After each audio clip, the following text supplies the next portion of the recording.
maybe Fackler, they thought probably was in the room doing something, like a funeral or something, and didn't realize that the rules of the room are this or that, because like he doesn't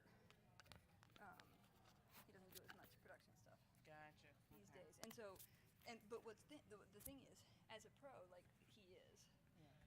you're gonna naturally, as you turn it on, do that and Yeah. not think a thing of it. Yeah. And I come along and I had never done A1, Yeah. not except for in here, Yeah. and didn't realize it was as simple as press and hold this button while you turn it on. It's all good. As long as we were not blamed for it, then that's the important part. Yeah, and I got to ask him, like, make sure that it wasn't offensive or, I don't know, my wording was. Oh no, you were fine. He actually responded to me. He was totally fine. There he is. So, Flying by the seat of your pants. I literally was typing and I was like, gotta go. I did print off. Oh, I printed off a copy. Oh, did you? Okay. Yeah, thank you. So I think it was because it was just like 5 minutes ago. So It's probably accurate. unless you change something in the 5 minutes. Is there a hole in my pants now?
That's all good.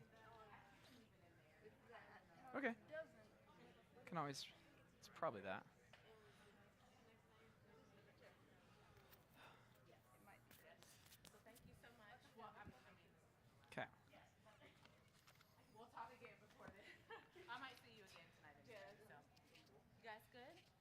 I think so. Next week. Oh. I should probably ask you this later, because you're going next week. Okay, do you want to just show me what to do real quick? I mean, I know, now I know, and you guys know. What do you do with this?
it will. All right, I just flipped it again.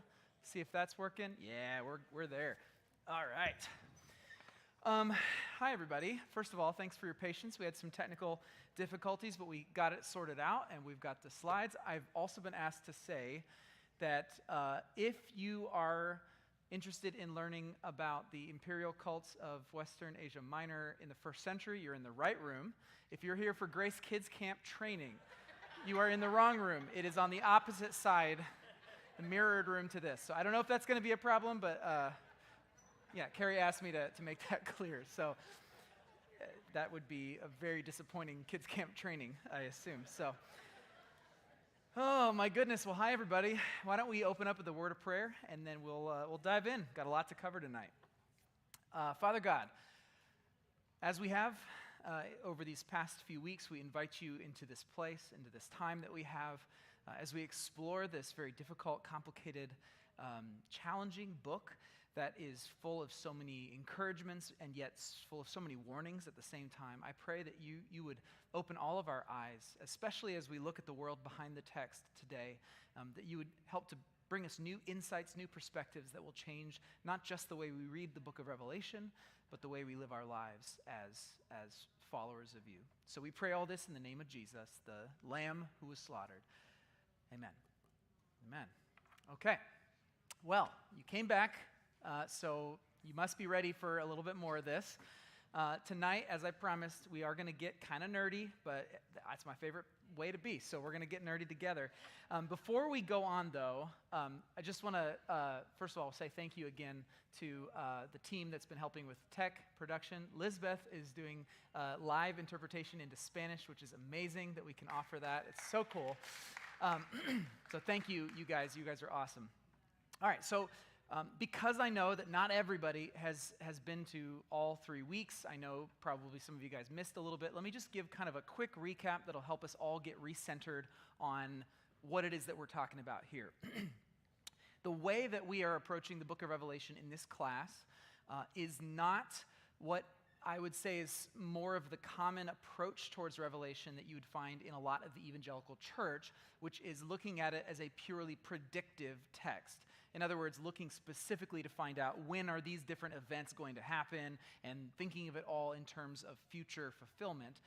But we're also not doing what is common in some more progressive circles, which is just assuming that everything in Revelation is just historical. That's also not what we are doing. Instead, what we are doing is we are approaching this book with what Richard B. Hayes calls a theopoetic approach. And this concept of being theopoetic is a way of describing, evaluating the imagery and the concepts of Revelation in light of their 1st century context, understanding the world behind the text, but then recognizing that this book has always been designed to be speaking truth in many generations, not just to people living in Asia Minor. What the author of Revelation, what John is doing, is describing some of the obstacles and challenges and powers that the church must face in all eras, in all seasons, in all cultures. This is a way of describing what the church is up against. So with all that said, we are going to look at this, and today we are going to very much lean into some of the social location of the 1st century, but I want to remind us that we're doing that to understand the imagery that John is using to depict what the church is always up against, okay? Theopoetic, that's what that means. Okay, so real quick, just as a reminder of the social location, what are we talking about here? We'll start with a big image of the Roman Empire around 117 AD. So that would be probably a little bit after the book of Revelation was written. But as you can see, all of the parts that are in color there are part of the Roman Empire around the time when this book was written. It was vast, covered the entire Mediterranean. It's an absolutely remarkable powerhouse of an empire. And Asia, which is just to the east of Greece there, is where we see the cities that Revelation was written to. This was a circular letter that was going to be written to all of these cities and then presumably copied and read in all the regional areas that these cities were in the middle of. So that's just a little bit of the context. And we're going to talk a lot about Asia Minor and specifically the way that Rome flexed its power through some of the language of religion and worship with the people in that region. So we'll get into that a little bit later today. What we talked about at length last week, though, is the fact that John, the author of Revelation, is a Bible nerd, all right? He's a Bible nerd. He makes constant references to the Hebrew Bible. He's taking imagery from the prophets and the Psalms and the book of Genesis, and he is intentionally using so many biblical threads to help describe what is really going on in his world. And so we're going to see that come back today as well, John the Bible nerd. So tonight, what we're going to do is we're going to zoom in and explore one of the central images. I'll say this. Last week, we talked about the central image that John uses to describe Christ, which is as the slaughtered lamb. If you remember, we were all a bit in awe of the Lion of Judah emerging onto the scene, and when he comes around the corner, the Lion of Judah is a slaughtered lamb. And that image is central to John's understanding of who Jesus is. Well, today we're going to look at the central image that I think is his central image to describe who Rome is, specifically who the Roman emperor is, the beast from the sea. That's what we're looking at today. And as always, we are going to be listening to this book for warnings for the church as well as for encouragements for the church. Because again, with a theopoetic perspective, all of this is intended for future generations to learn from and experience. Okay? So let's do that. And then next week, by the way, we're going to finish the class. This is only one more week left. And my hope next week is that we will really land the plane by applying some of the lessons from the book of Revelation to our world, even as we come to the end of the book and talk about his vision of new creation. Okay, that's what next week's all about. We're going to try to get a lot more practical, but tonight we are getting very, very historic. All right, so why don't we do this? I'm going to read Revelation 12 and 13, okay? So it's a bit of a lengthy passage, but I invite you to listen. I want you to listen because John, when he wrote this letter, it was intended to be read at worship services for Christians many of whom were probably illiterate. And so what we're going to do is we're going to read these passages, and I want you to use your mind's eye to picture this apocalyptic imagery, which I think will help draw you into the story, and then we will start to talk about these different images. Okay, so here we go. Revelation 12 and 13. Then I witnessed in heaven an event of great significance. I saw a woman clothed with the sun, with the moon beneath her feet and a crown of 12 stars on her head.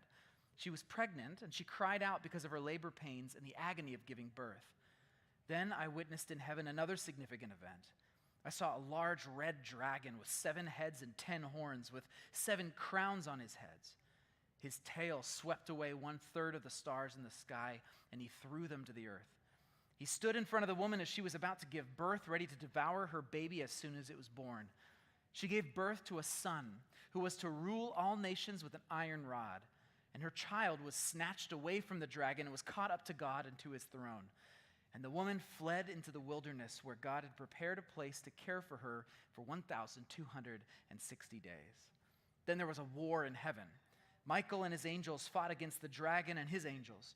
And the dragon lost the battle, and he and his angels were forced out of heaven. This great dragon, the ancient serpent called the devil or Satan, the one deceiving the whole world, was thrown down to the earth with all his angels. Then I heard a loud voice shouting across the heavens, "It has come at last, salvation and power and the kingdom of our God and the authority of his Christ. For the accuser of our brothers and sisters has been thrown down to the earth, the one who accuses them before our God day and night. And they have defeated him by the blood of the Lamb and by their testimony. And they did not love their lives so much that they were afraid to die. Therefore, rejoice, O heavens, and you who live in the heavens, rejoice. But terror will come on the earth and the sea, for the devil has come down to you in great anger, knowing that he has little time." When the dragon realized that he had been thrown down to the earth, he pursued the woman who had given birth to the male child. But she was given 2 wings like those of a great eagle, so she could fly to the place prepared for her in the wilderness. There she would be cared for and protected from the dragon for a time, times, and half a time. Then the dragon tried to drown the woman with a flood of water that flowed from his mouth.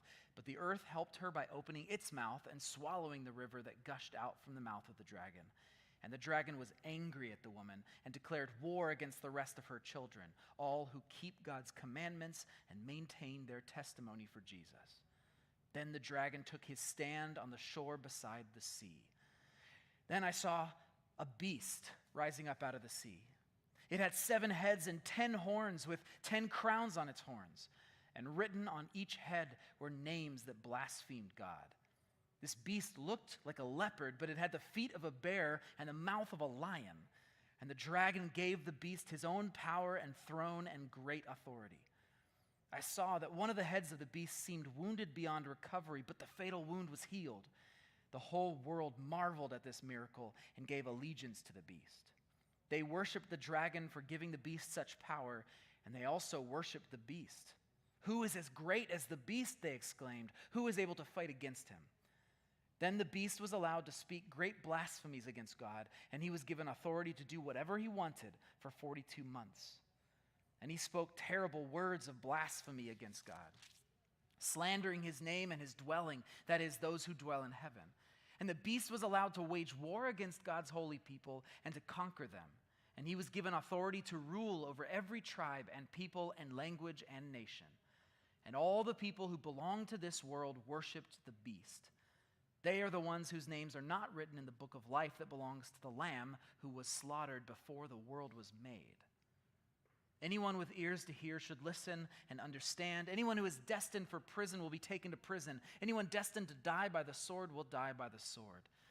This means that God's holy people must endure persecution patiently and remain faithful. Then I saw another beast come up out of the earth. He had 2 horns like those of a lamb, but he spoke with the voice of a dragon.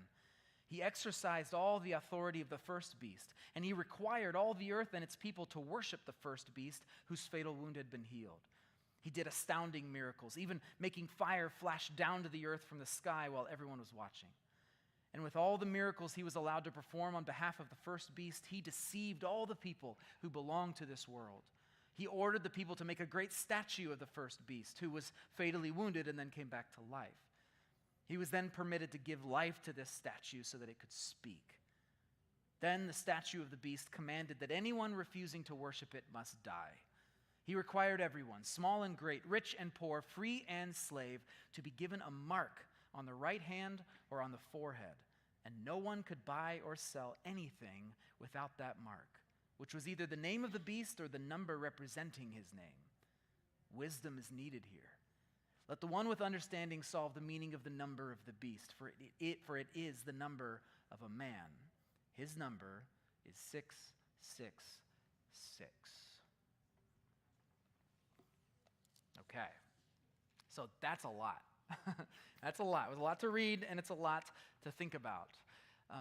But what we just read, again, is I consider it to be central to the view that John has about the situation his readers are in. Under the thumb of Rome, they are facing some significant powers in their world, powers that are both human and spiritual powers. But especially, and probably most importantly, they are facing down the power of human empires. In John's view, these powers are the chief enemy of the church in his time and in all times. So, to understand his specific message to the church, what he's trying to say to the church and to his readers through this imagery, we have to understand the chief power of his day. As I've talked about a lot, Rome and her emperors. We have to talk about why John felt that worship of these emperors was such a threat to God's people. We have to understand the world behind the text so that we can begin to understand how this passage begins to speak to our own modern situation. So, to start our exploration of all of this, we're going to need to understand some of the power dynamics that were at play in Asia Minor in the first century. So we're going to talk about the Roman imperial cult in a moment. We'll talk about that in a moment, which is just a way of describing worship of the emperors and their families, because that's the background of these 2 chapters. But first, I think it's helpful for us to just be all on the same page with a little bit of history. Okay, I love this kind of stuff. It's really cool. So I'm just going to talk about it because I'll be honest and say that I, until recently, was not super sharp on the history of like the fall of the Roman Republic, but it all falls into place and it helps a lot. So, real briefly, the Roman Republic was a way of describing a time in history where Rome went from being led by kings to being led by the Senate and by different rulers that would only share their power. Nobody was allowed to have absolute power. So that went from like 509 BC until 27 BC. So that was a significant time where the Roman Empire basically went from, the Roman Republic basically went from a provincial backwater in the middle of nowhere to that image that we saw on the screen earlier, the ruler of the entire Mediterranean. So some of the key values that made Rome so unique is the idea of it having an aristocratic-led Senate. So, and they did have some rulers, some tribunes that were representing the common people, but basically they were led by the aristocracy through senators who were elected to lead in that way. And they had two consuls. That was the kind of the chief magistrates over Rome, but these consuls ruled together, and with a few exceptions, there would always be two as a check and balance on each other's power. And so that was one of their big values. And primarily their value was that they would never be ruled by a king, and especially not a god king, a king claiming to be divine. They would never allow that to happen. They did not want to be under the thumb of a dictator. That wasn't a part of their world.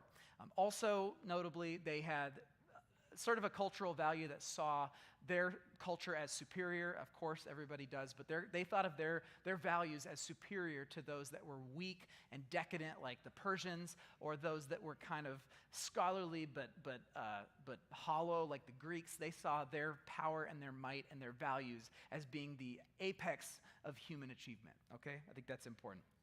So this was a decently organized system. It lasted for 500 years, but then a man named Julius Caesar came onto the scene. And Caesar had kind of an interesting journey. We won't go into it too far in depth, but basically he was working his way up the chain of the aristocratic different higher level offices and things like that. He became the high priest, Pontifex Maximus. He became the high priest of Rome, which was a lifetime office in 63 BC. And then he became named as the governor of Gaul, which today modern sort of France in that area. And when he was there, he did all kinds of amazing things. He fought against the barbarians out there. He conquered Gaul. He was supposed to only be there for like a year or two, but he ended up staying for 10, and it was like really crazy that he was able to be given all that. He just kept wowing the people of Rome. And eventually he was given this command by the Senate to give up his command in Gaul, come back to Rome, and get back to being just like a civilian. And Julius Caesar decided not to. And he decided that he would cross the Rubicon, that's a famous phrase, with his army and actually go into Rome to take over control, which led to the first Roman Civil War, where he fought against Pompey the Great, I won't get into all that, but basically it was a big civil war, lots of violence and death, and it was terrible. And then Pompey finally died, and then Caesar became victorious. Julius Caesar became victorious and was declared by this sort of chastened, weakened Senate as dictator for life. So he finally got named dictator for life.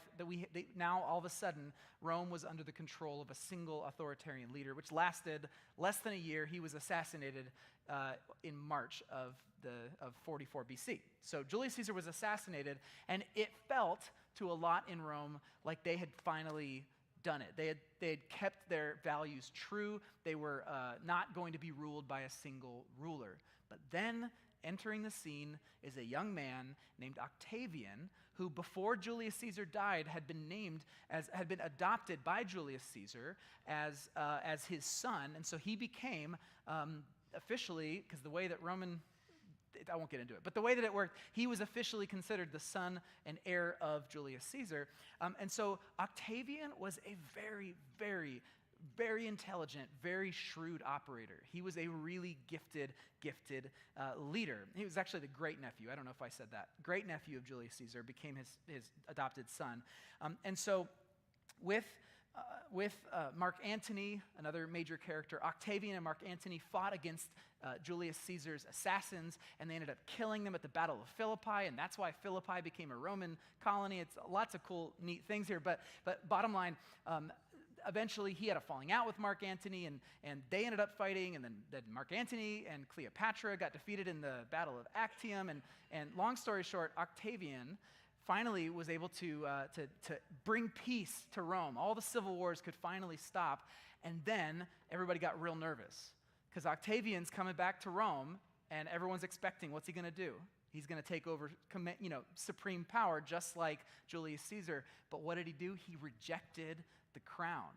And Octavian suddenly became a ruler who brought back Roman values to Rome. So this guy is really shrewd, because if he had put on a crown, we would have had another Ides of March. He would have been assassinated too, I guaranteed. And so his whole brand was, I'm the one who restored the free republic of Rome. Okay, he refused symbols of power like crowns and scepters. And yet, this shrewd guy began to get some extra titles and powers that were not usually consolidated in a single person. He wasn't a supreme ruler, but he was Augustus. That's a title that he gladly accepted, humbly accepted. Sure, Augustus, which means illustrious one or sublime one or worthy of worship. So he's worthy of reverence.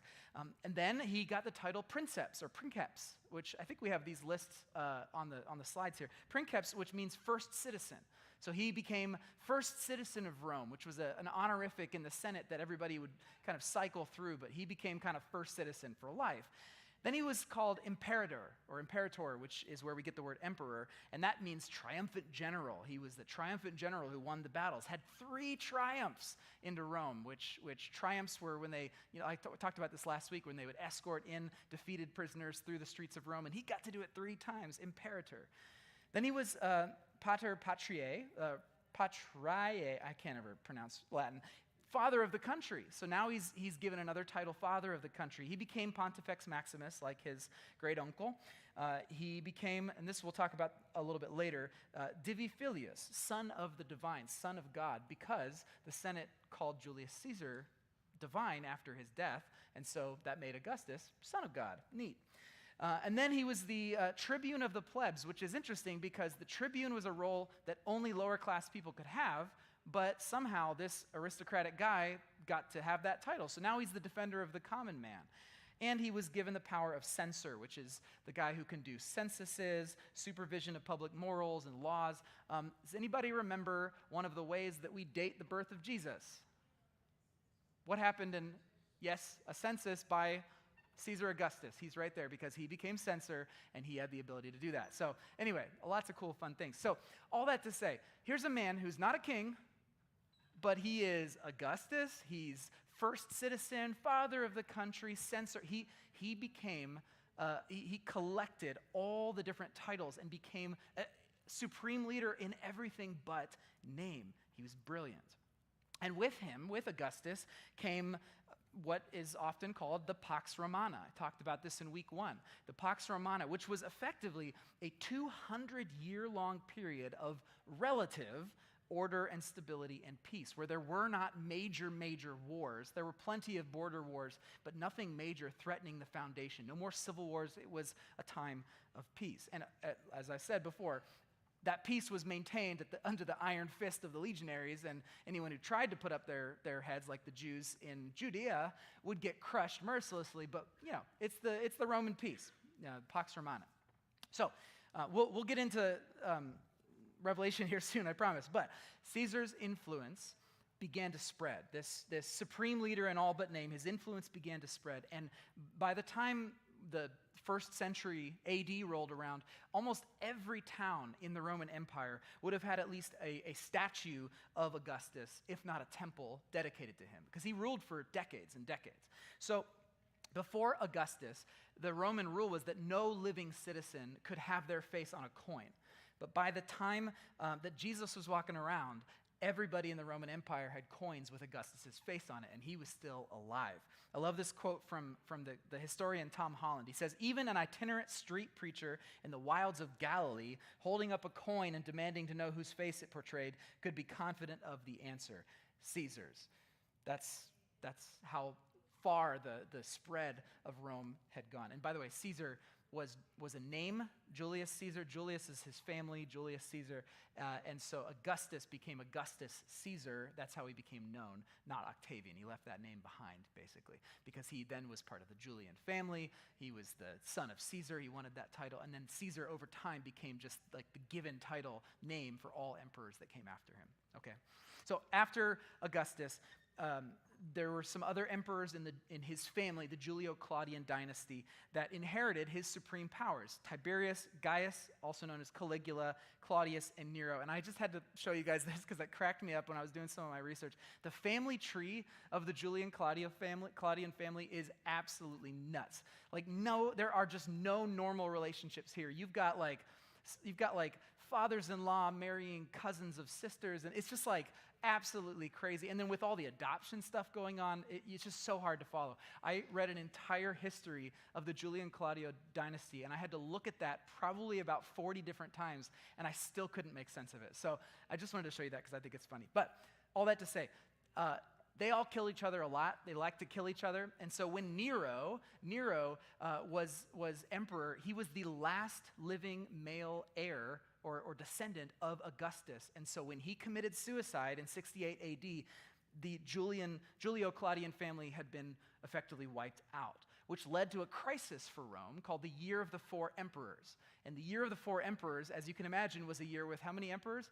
4 emperors. It was not a very, and they weren't just like giving up their power. There's a lot of dying and suicides and all kinds of, and murders and things like that. It was crazy. But then, barely, and we'll come back to this later, I promise, but then barely they squeaked by when a guy named Vespasian became emperor. And all he had been before was kind of like a high-ranking general, but somehow, which I don't fully understand, I haven't read the book on the Flavian dynasty yet, but somehow he ended up becoming emperor himself. And actually, fun fact, he was the general serving in Judea during the First Jewish-Roman War in AD 66. And so he was the one there in the revolt that led to the collapse of Jerusalem. And it was his son, Titus, future Emperor Titus, who actually was there overseeing the destruction of the temple in Jerusalem. So fun fact. It's not that fun. It's kind of sad, actually, now that I say that. But all that to say, okay, I wanted to give you guys some of that context. By the time that Revelation was written, my point is this. The role of emperor, of Roman emperor, had long since become just a settled reality. Other than that very tumultuous Year of the Four Emperors, it was something where it was basically a hereditary monarchy, where you passed it on to your son or your chosen heir, and they had supreme, absolute power. Now, there still was a Senate, but they basically were just a rubber stamping organization that kind of had no real power anymore. Effectively, the Roman emperor's control over the world was absolute. And so no wonder they were worshipped as gods, as we'll get to. Now, a quick aside before we dive in to the imperial cult in Asia. A quick aside, I want to just talk, because I said I would, about the date of the book of Revelation. And we're not going to spend a lot of time on this. Essentially, there are 2 primary theories of when this book was written. The first potential theory is that it was during the reign of Nero, which was 54 to 68 AD. That puts the book before the fall of Jerusalem in AD 70, and so that is interesting if you want to think about that. There's also some possible references to Nero in the text that we'll talk about later. So it's possible that that was when it happened, the reign of Nero. But scholarship is beginning to agree that it's more likely that it happened during or around the reign of Domitian. So Domitian was like I think the grandson of Vespasian that I was just talking about, but during his reign, which would have been after the fall of Jerusalem, and it was also at a time when failure to honor the emperor as a god had become punishable as a punishable political offense for the first time. People were actually being thrown in prison or exiled for not honoring the emperor at the same time that potentially this book was written. So it's possible that that's the reason John was exiled to Patmos. We don't know, but I tend to agree with the scholars that say that it was probably a bit of that later date. Just a quick note, though. One of the things they always talk about in like commentaries and stuff is how much persecution there was under these two guys. There was some, but it wasn't really as widespread until a bit later in the Roman Empire. Most of the persecution the church was experiencing at this time was a lot more localized, a lot more, not like from the top down. It was a lot more like people not doing business with you or people trying to affect your livelihood, etc. Okay, so all that to say, I think a later date makes sense, and it makes a lot more sense too when you think about the development of the imperial cult in Asia Minor, which we'll get into right now. So I keep using this word cult, and let's talk about what that means. We all have a modern understanding of the word cult, and we think of like people in robes drinking Kool-Aid, right? That's a cult. Not what cult means in the context of ancient civilizations. A cult is just a way of describing a specific institution that's dedicated to sacrificial activities. So it could be a cult to a Greek god. It could be a cult to an emperor. So that's what a cult is. And we're talking tonight specifically about the Roman imperial cult, which was institutions that were dedicated to worship of Rome, of her emperors, and of their families. So before we get too deep into the concept of this imperial cult, I want to just address something that I'll speak for myself. This is kind of where I went when I first started learning about these things, but I imagine some of you would as well, which is this sort of, maybe we kind of scoff a bit at the idea that anybody back in the ancient world would actually worship a human emperor. Like, you kind of think, how could anybody really buy it that this human guy was divine? Right? That seems like a bit of a stretch. Were they dumb? How could this possibly happen? But I think this way of thinking, or this way of kind of scoffing at the ancients for their stupidity, it kind of, I think, misses the point of how myth and religion wove their way through every aspect of the human experience back then. So the idea that religion and politics were somehow separate things, that's how we think today. Religion's over here, politics are over there. That's just completely foreign to the way that the ancient people thought.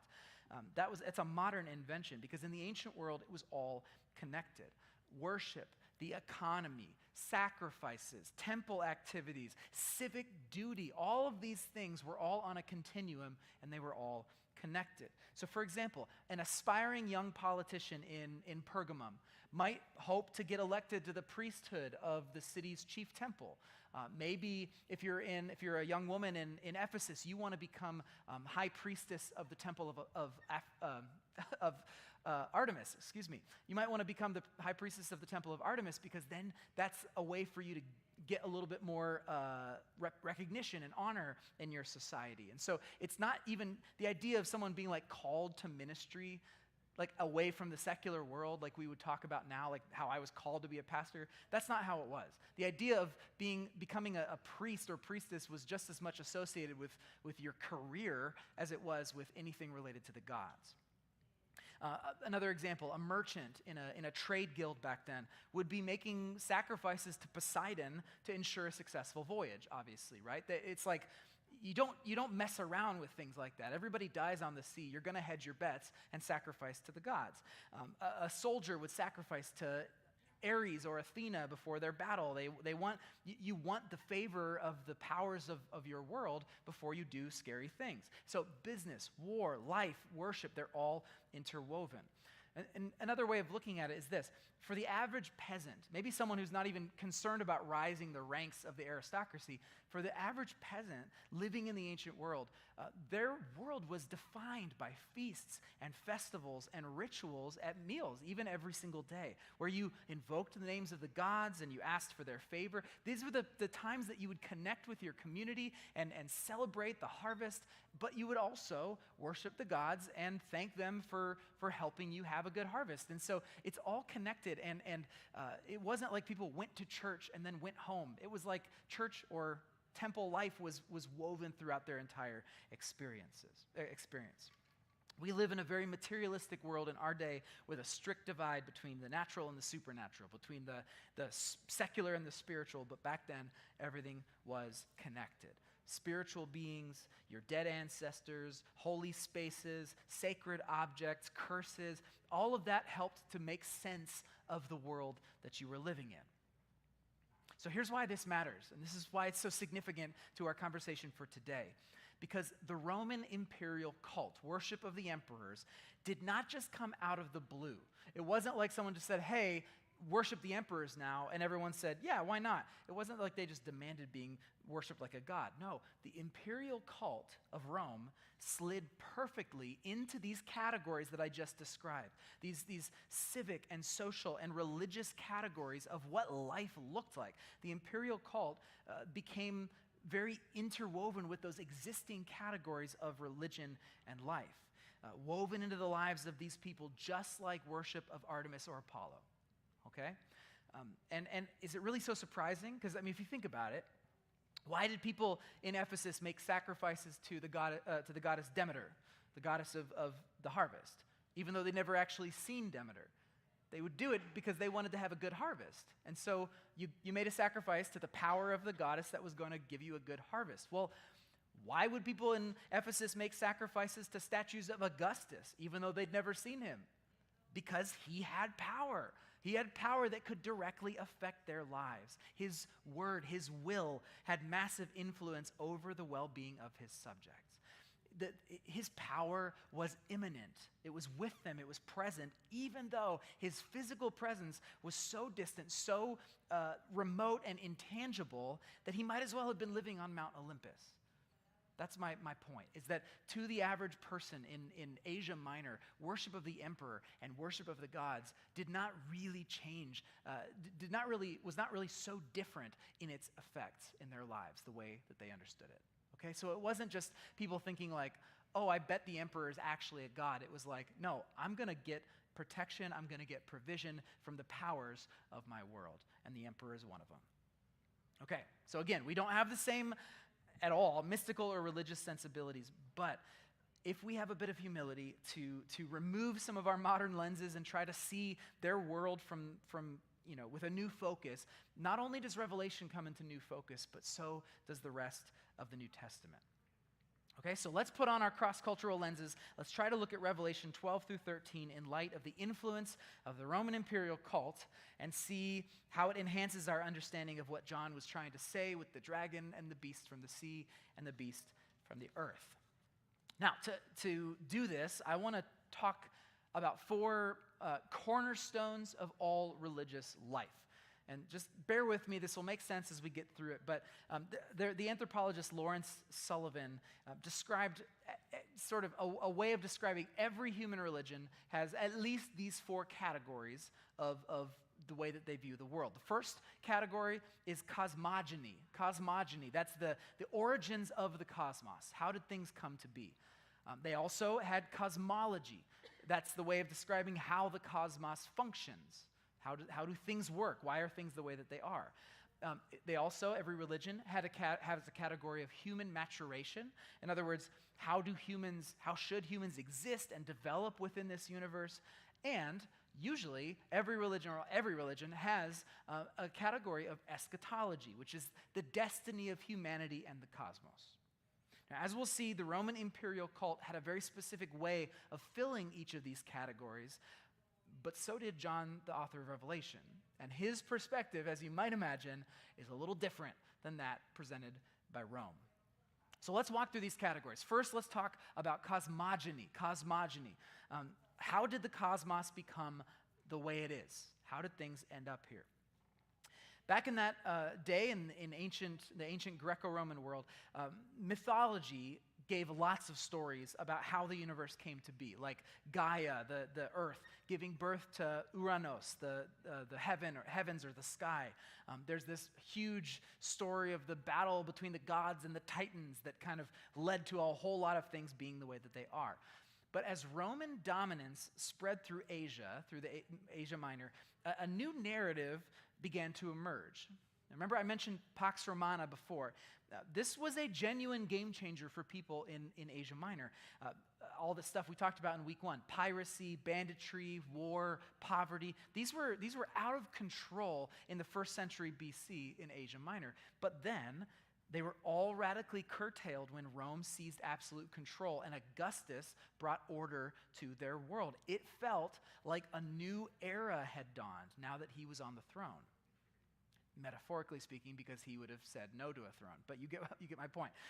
This was not just, to them, the idea of Augustus becoming emperor was not just a series of historical events to put in their text scrolls. I almost said textbooks, text scrolls, or whatever they had.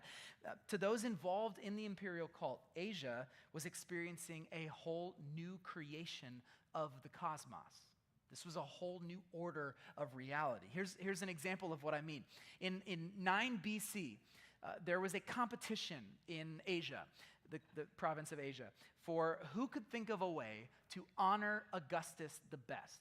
And remember, this is not just because they really love Augustus, it's also because they want Augustus to recognize their honor, right? Get a little bit of his favor, his glow towards Asia. So they had a competition. Who could think of the best way to do it? And here was the winning suggestion. I'm going to read it to you from an inscription. It's difficult to know whether the birthday of the most divine Caesar, aka Augustus, is a matter of greater pleasure or greater benefit. We could justly consider that day to be equal to the beginning of all things. He restored the form of all things to usefulness, if not their natural state, since it had deteriorated and suffered misfortune. He gave a new appearance to the whole world, which would gladly have accepted its own destruction had Caesar not been born for the common good fortune of all. Thus, a person could justly consider this to be the beginning of life and of existence, and the end of regrets about having been born. Now, Paulus Fabius Maximus won the competition that Caesar's birthday would be a great thing to honor, and so Asia redid their entire annual calendar based on September 23rd. That was the birthday of Augustus, and it became the new beginning. That was the new year, the beginning of every new year in Asia. And so now, if you wanted to become a new civic leader or religious office holder or whatever, you got your new office on September 23. Things began there.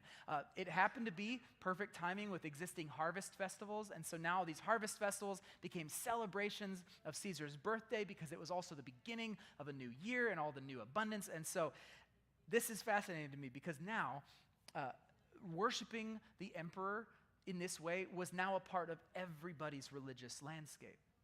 Because even the biggest imperial cult festivals, which we'll talk more about a little bit later, they only involved some of the population. And really, the only people who really got a lot of honor for those were the aristocrats who had a high office. But the calendar reform, the idea of thinking of all of creation as coming to be because of the birth of Augustus, well, this involved everyone every day.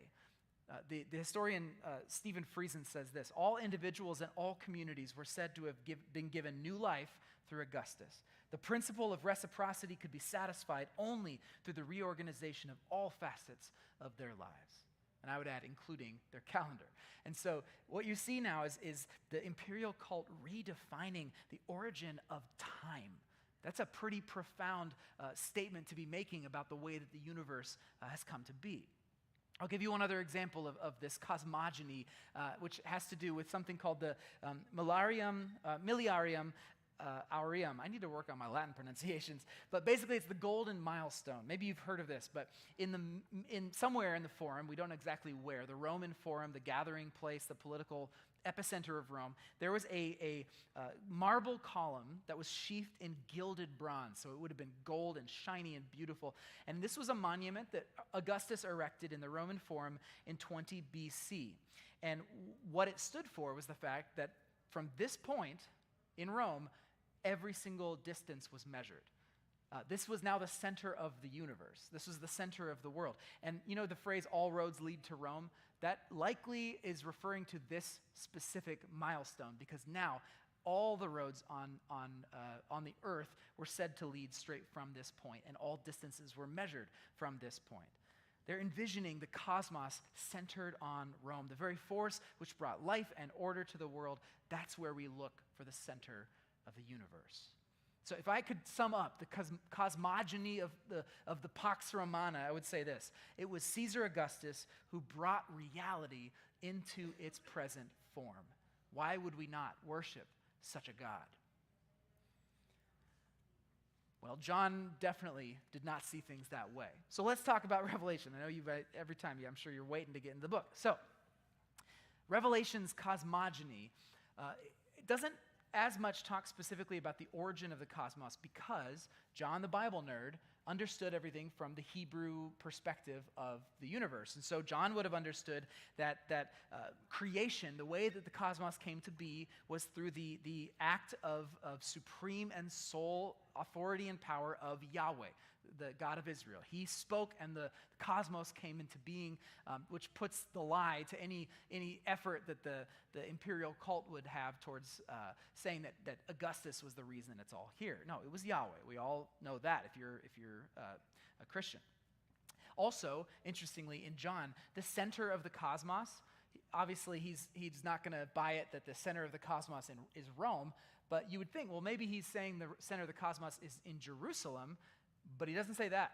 You know what he says? He says the center of the cosmos is Christ himself. He is the meeting point between heaven and earth, and he is the center of reality.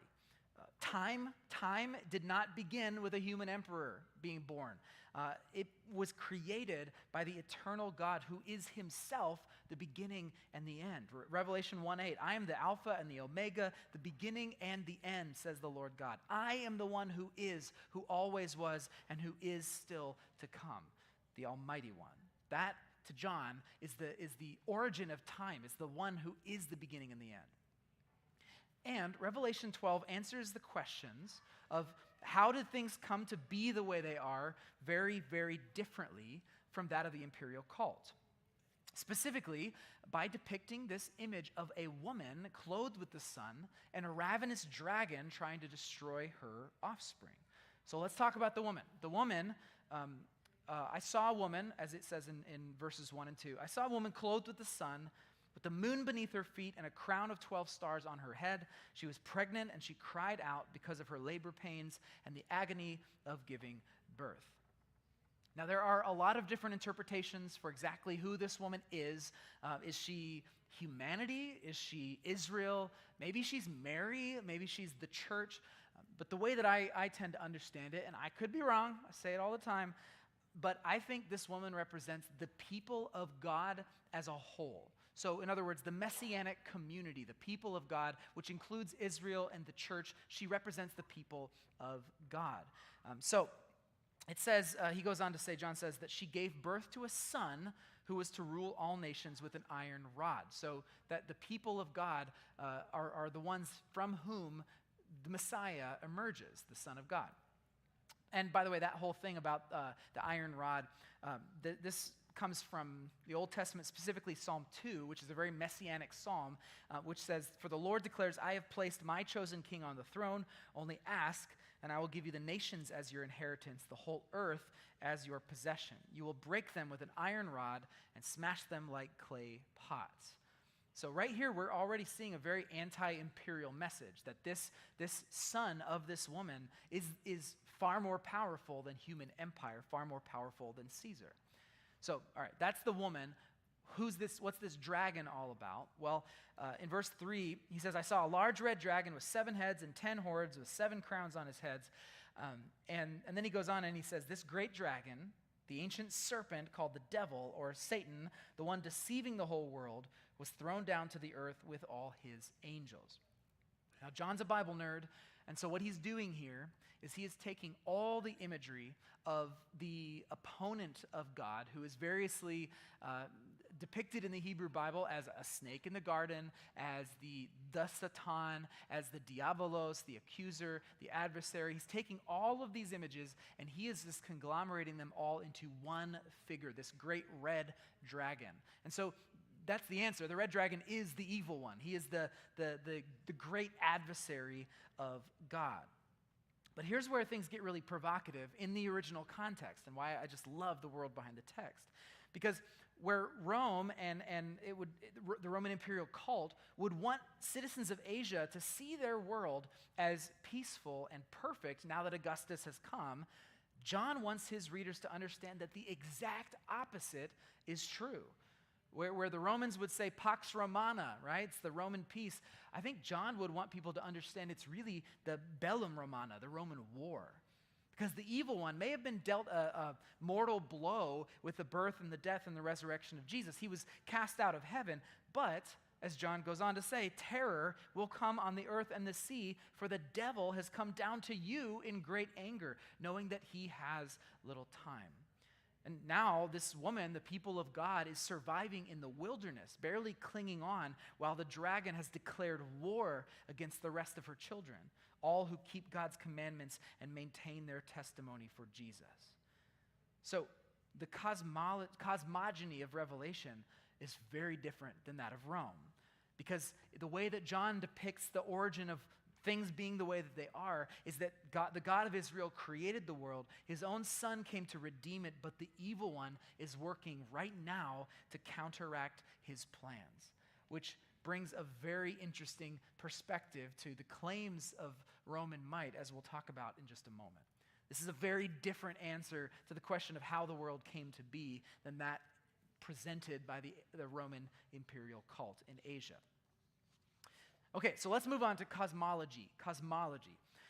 The ancient Greeks, as you may be familiar with, had a very deep and well-established understanding of cosmology, of the nature of our cosmos and how things work. Helios drove the blazing sun chariot across the sky each day, and Nyx, the goddess of night, she brought the darkness. Zeus was the origin of storms that had lightning to destroy and rain to offer life. He was the storm god. Artemis gave success in the hunt and, oddly, protected mothers in childbirth. That was her thing. She was the perpetual virgin, but she also she was like also the perpetual midwife. Interesting. Athena was the source of wisdom. Ares was the source of war. Dionysus was the source of wine and festivity. And not to mention the fact that there were a gajillion minor deities that were in charge of everything, from every stream and river to forest to mountain glade. Like everything had a god. These divine beings were the powers behind all of human reality for people in Asia. The worship and the sacrifices and the reverence given to these deities was the backdrop of the ancient world. And so when the Roman emperors came onto the scene and this cult began to be developed, they wanted a piece of that.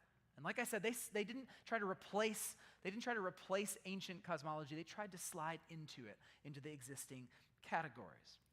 So for those living in Asia Minor, the Roman imperial cult wanted to work alongside their existing gods. So let me give you some examples. One example, one of Octavian's brilliant moves, as I mentioned before, is when the Senate, by his kind of encouraging, decided to call Julius Caesar Divus Julius, or Julius, which meant divine Julius, because they decided to call him divine, and guess what? Good timing. I don't know if the evil one can control comets, but there was a comet that appeared on the day that Caesar's body was being burned. And so it was obvious to everybody that he was ascending to take his place in the heavens. So, man, interesting. So Octavian humbly accepted the title of Son of God because, that's what he is. If Caesar is divine, then he is the son of the divine. So that's one example. But there are a lot more. For example, a lot of the Roman imperial cult tried to co-opt or kind of slide into the categories of Greek mythology itself. For one thing, the Roman emperors often spoke of their divine ancestral origins. The Julian family claimed to be descended from Aeneas, the son of Venus, as well as from Mars. So they've got some real divine pedigree there. These emperors used the imagery of the gods to help bolster their reputation and help people kind of frame their understanding of who these gods were.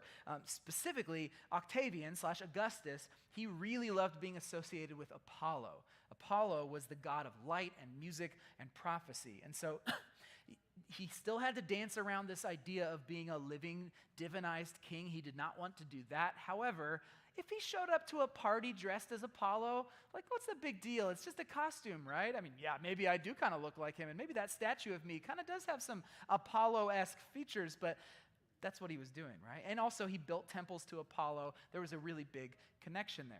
And interestingly, Mark Antony, his rival, he did the similar things, but he did it with a plebeian, a lower-class symbol of this character, Marsyas, which was a satyr who challenged Apollo in mythology to a music contest. And so Mark Antony would go around dressed like a satyr. Marsyas was shackled for his insolence, for kind of trying to defy this god, and so he became a symbol of freedom and liberty to the plebeians. In fact, the god that Marsyas served was named Liber, and he's where we get the word liberty in the first place. So Marsyas is the symbol of liberty and freedom. Apollo is the symbol of power. These two symbols really came to define the rivalry between Mark Antony and Augustus. And I love this. When Antony rode through Alexandria with Cleopatra, which was Alexandria, a big city in Egypt. He rode in this big victory parade through the roads with Cleopatra, who everybody thought was an embodiment of the divine Isis, the god, not the god. He was dressed as Liber. He was dressed as that god, that Marsyas. Anyway, all right. The point is, they weren't replacing gods necessarily. They were simply associating themselves with them until that association started to become really second nature for people. Over time, though, things did start to get a little bit more direct. There's this really fascinating place that now that I know about it, I cannot wait to go back and check it out, called the Sebastion at a city called Aphrodisias. And so here is a place that I will be there, and maybe I'll be there next year. I cannot wait. So this building that is still in phenomenal shape by all standards, this was a temple dedicated to the imperial cult. Sebastion, the word Sebestoi was the Greek version of the word Augustus, or the August ones. So the Sebastoi, the honorable, worthy of worship ones. So this temple was dedicated to the imperial cult, and it had a whole bunch of reliefs or carvings all along the way that told all kinds of stories about cosmology, about the way that the world works. But what's so fascinating is that they did have some Greek mythology in there, but they also showed the imperial family, but they depicted them in the forms of Greek gods and figures from mythology. So I'll give you some examples here. That's what the building might have looked like, a reconstruction there. So you could see each one of those would have had different scenes. Well, a couple of these scenes really stand out. So there's a scene of Claudius, the emperor, overcoming Britannia, who's the female figure that sort of represents Britain, because the Roman emperors defeated the tribes in Britain. And so that is him on the left there, overcoming Britannia. And on the right is an image of Nero overcoming Armenia, who is depicted as a female warrior, because Armenia was right next to a place called Pontus, where the Amazons were said to be from. The Amazon, the female warriors. Okay, so here's what's interesting about these depictions. The depiction of Claudius overcoming Britannia is, I don't quite get it because I don't know enough about ancient art, but apparently it is designed exactly in the style of what's called Amazonomachy, the war with the Amazons, where the Greek god or the Greek demigods fought against the Amazons. And so it's depicting Claudius, this emperor, as a Greek demigod defeating this Amazon warrior. And Nero is even more specific, because the Nero statue is designed specifically on a famous sort of form of statues of Achilles defeating Penthesilea, which is in the Iliad. She's also an Amazon warrior. And so all that to say, if you're a Greek citizen or Greek-speaking citizen, you have all of these stories and images in your mind of how things came to be. And now the Roman emperors are showing up in your iconography about your own history and your own understanding of the cosmological origins of your world. And so I find that so fascinating. Another example, which I don't have a statue of, or I don't have a picture of, is Livia, who was Augustus's wife. She was depicted as a new Demeter. So she's described portrayed as the goddess of the harvest. And so now all of a sudden there's this benevolent female figure who is connected to the emperors. Okay. All this was depicted in Greek style, not Roman style, and that was on purpose. And so, and I forgot to mention, Aphrodisias is like not too far from Laodicea. So we're kind of in the same ballpark. This was another city in Asia Minor. All right. So the message is clear here. The message is clear that the lines between the Julio-Claudian or the Flavian dynasties and the Greek pantheon were very blurry. right? These families are worthy of worship was the implicit message, because who knows where they end and the gods begin? The lines get really blurry. The cosmology of the Roman imperial cult allowed the emperor and his family to slide right into existing religious categories. And again, with the concept of power being, for the common man, being something that's relatively indistinguishable between the emperor and a god, can you really blame people for starting to include the Sebastoi, the venerable ones, in their worship? It made sense. They slid right into those categories. But yet again, John has a very different worldview. He doesn't want anything to do with this, what he would consider sacrilegious nonsense. He doesn't believe, as a good Jewish man, he does not believe that worshiping any created things, much less a living being, living person, was ever okay. And so his narrative pushes back on this cosmology really hard. And this is where the beast from the sea comes in. So I'll read it again, verses 1 and 2 of chapter 13. Then I saw a beast rising up out of the sea. It had 7 heads, 10 horns, with 10 crowns on its horns, and written on each head were names that blasphemed God. The beast looked like a leopard, but it had the feet of a bear and the mouth of a lion. And the dragon gave the beast his own power and throne and great authority. And so to understand the meaning of John's vision here, we have to yet again remember that John was a Bible nerd. I keep saying it, but he is drawing here heavily from the apocalyptic scenes in the other apocalyptic book in our Bible, which is the second half of Daniel. He's drawing from scenes in Daniel. Daniel has a vision in his own apocalyptic work that depicts these beasts, 4 beasts that come up out of the sea. And these beasts, as with most apocalyptic literature, represent different human empires. So listen to how these beasts are described in Daniel 7. The first beast, which represents Babylon, is described as a lion with eagle's wings. The second beast, Media, which represents Media or the Medes, was represented by a bear. The third beast was a leopard, that's Persia. And the fourth beast with iron teeth and 10 horns, that's Greece. Okay, that's at least the common theory on what those different animals represent. So you notice those animals that are mentioned there. Well, here, John sees a beast with all of those characteristics combined, right? Rome is, what does he say? It's got a lion's, looks like a leopard, feet of a bear, mouth of a lion. And so what we're seeing here, and the teeth and horns, so what we're seeing here is John describing a super beast. He's describing a beast that is the epitome of corrupt human empires. You think Greeks were bad, you think the Persians were bad, Rome beats them all. Rome is corrupt and evil, and it doesn't get worse.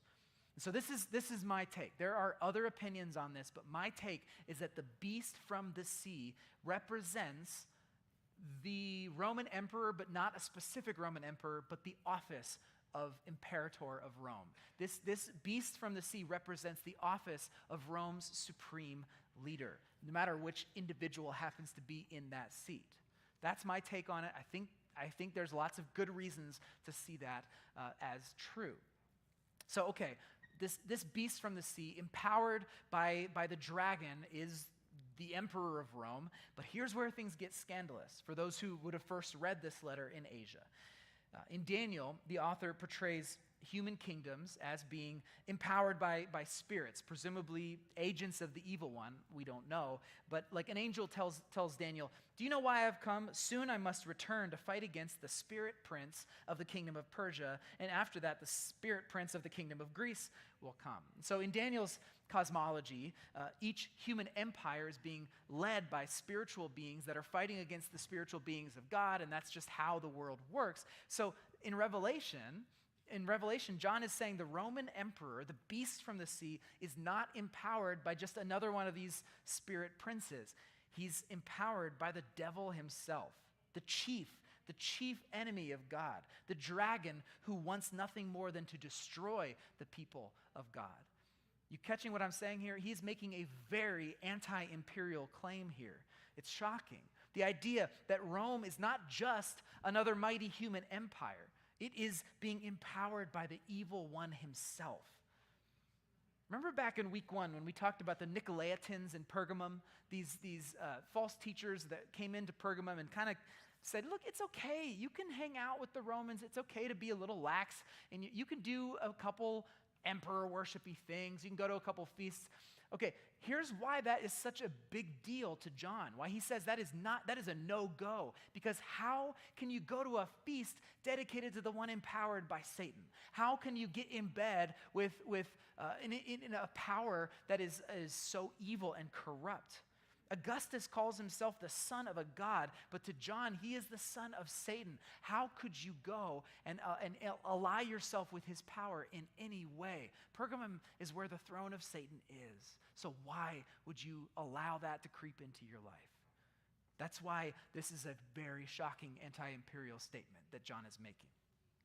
And he goes on to describe the worship that people would give to this super beast, which, again, listen to the echoes of the imperial cult that we've been talking about. I saw that one of the heads of the beast seemed wounded beyond recovery, but the fatal wound was healed. The whole world marveled at this miracle and gave allegiance to the beast. They worshiped the dragon for giving the beast such power, and they also worshiped the beast. Who is as great as the beast, they exclaimed. Who is able to fight against him? Do you hear echoes of the phrase Pax Romana there, right? The world has been brought to peace because of the power of this emperor. Now, a quick little aside here about this, or a note, I guess, about this word fatal wound, this fatal wound of one of these heads. It's interesting. There are a couple of intriguing theories about what this could mean. I mentioned earlier Nero committing suicide in AD 68. Well, there was a myth that had developed around his suicide that he never really died. So think Elvis, Tupac, Nero is the same kind of deal, right? People thought, maybe he's not actually dead. Can you really prove it? Well, along with that myth, especially in Asia and in Greece, there was the idea that one day Nero was going to return at the head of an army from the east, maybe the Parthians, maybe who were kind of the successors to the Persians. Nero was going to return. And so that could be what John's referring to here, that this seeming death of an emperor was actually not the end at all. He had made a miraculous recovery, and so maybe he's predicting something that could happen in the future. Another possibility, which I think is really interesting, is the idea that one of this near-death experience was actually a reference to the year of 4 emperors. I mentioned before that time when, after Nero's suicide, where it seemed like the whole concept of the empire was about to collapse because there were all these emperors, the Game of Thrones was getting out of control. Maybe that's what it was, where it seemed like the Roman Empire was on the verge of collapse, but it made a miraculous recovery. So perhaps that's what the reference is there. I find that really, really interesting. So he says this a little bit later, verse 18. Let the one with understanding solve the meaning of the number of the beast, for it is the number of a man. His number is 666. Now, I know a lot of people think that Revelation is written in code, and I've hopefully been able to convince you that these codes are less like codes to be deciphered as they are imagery to be understood, but this is actually an instance where he is literally writing in code, okay? He even says it himself, you got to use wisdom to understand it. His number is 666. But this code is not actually a particularly difficult one to figure out because John is most likely using something called gematria. I should say it's not that hard to figure out if you know Hebrew, which presumably most of the imperial rulers would not have known. But if you know Hebrew, gematria is a way of assigning a numerical value to a name or word or phrase based on each letter in the alphabet of the Hebrew alphabet having different values. And so if you happen to add up the words Nero, Caesar, guess what it adds up to?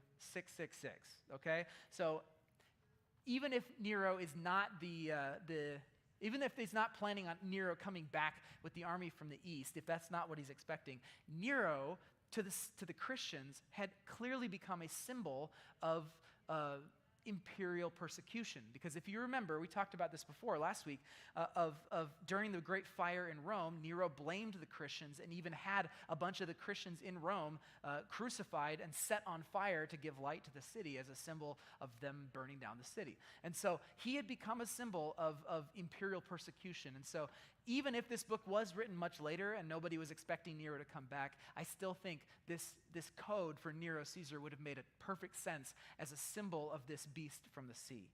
Okay? So let's talk about one other aspect. The number 6. In the Hebrew Bible and throughout most of the Bible, the number 7 represents completion, perfection, 7 days of creation. 7 is just a very frequent phrase that shows up. Well, 6 is one short of 7, which means that it's one short of perfection. It's imperfection, imperfection, imperfection. 6, 6, 6. So that's, I think, what those numbers mean. I could be wrong. I just think that's what the case is. So why is John speaking in code here? Why not just say Nero Caesar? Why talk about beasts from the sea at all when he's talking about the imperial ruler? Well, if we take a theopoetic interpretation of this book, I think the answer is pretty clear, because now, by speaking in symbol and code, John is giving us, readers from another time and place, the ability to see this corrupt, violent world leader not as an individual person, but as a type of leader, one that is destined to return and return as human culture goes on.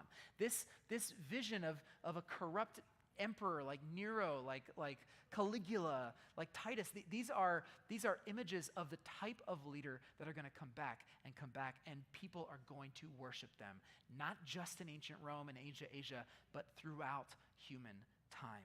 This will happen again, as he says, or as he implies. Wisdom is needed here.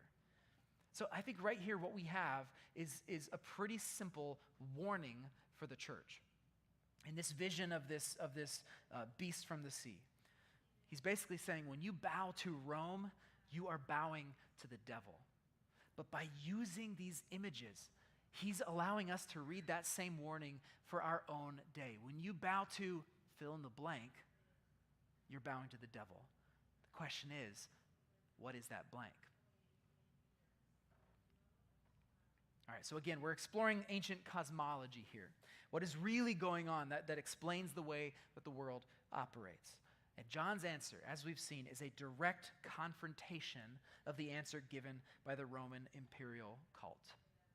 So I'm going to give you a quote from Richard B. Hayes, which I think is great. He says, whatever the precise historical circumstances in which it originated, the book of Revelation is above all else a political resistance document. It refuses to acknowledge the legitimacy and authority of earthly rulers, and it looks defiantly to the future when all things will be subjected to the authority of God. It's a political resistance document, and I think it is pushing back directly against the Roman imperial cult. Okay, we're going to talk about human maturation, and don't worry, eschatology will be the shortest, surprisingly, because that's what next week's all about. But we'll get there. So, last one, really, human maturation. I'm going to take a little bit of this water that was miraculously placed on the table before I got here, and so let's go. All right, so we've covered cosmogony and cosmology. Now let's discuss this third major category of human religion, human maturation. Specifically, I want to talk about how the Roman imperial cult answered the question, how do you get ahead in this life as an individual? How do you get ahead as a family or a bloodline? How do you get ahead as a city or a society? What does it mean to become mature in a world that's dominated by Rome? And so we're going to talk about those three categories: individuals, families or communities, and cities and provinces. What does it look like to grow and develop in these different ways? So ancient Asia Minor was a deeply honor-based society, which we are not, in generally speaking, in the West, but the ancient world was very honor-based, and everything depended on you making a name for yourself. That's the point of your life, was to leave some kind of a legacy. And so before the imperial cult came onto the scene, there were already a ton of ways for people in Asia to make a name for themselves, specifically aristocrats, to make a name for themselves. So there were civic offices and religious offices that a wealthy, aspiring young man or woman could seek. So here's just a few examples. I'm not going to read all of these, but just to point out a few examples of this. We've got the office of Ephebe. Ephebe, I'm not sure if I'm pronouncing that right, but that was basically an office for a young teenage male on the make. This is someone who's being educated to go on to greater civic office. Gymnasiarchs, these were the officials that were charged with providing the upkeep of a gymnasium where people could train for the games, where agnothetes could take over to sponsor athletic or musical competitions. They had the Pertanis, the Chiliarch, the Grammatius, Asiarch, Theologos, Hierophant. These are all different titles, and they all had different roles to play in the world of Asia Minor. Specifically, I want to point out the Theologos. Theologos is an official who delivered sermons praising deities. And so guess what word we got from that one? That one's easy. Theologian. Interesting. Okay, so I also want to point out the last one, Hierophant there, which is a major leader in mystery cults. So just hold on to those, Theologos, Hierophant. That'll come back in just a minute. Okay, so these inscriptions, the way we know of all these titles is because of inscriptions. What we see all throughout the Roman world is that these names and titles, people who served in these different roles, they were carved into stone, into buildings and plaques and statue bases, etc.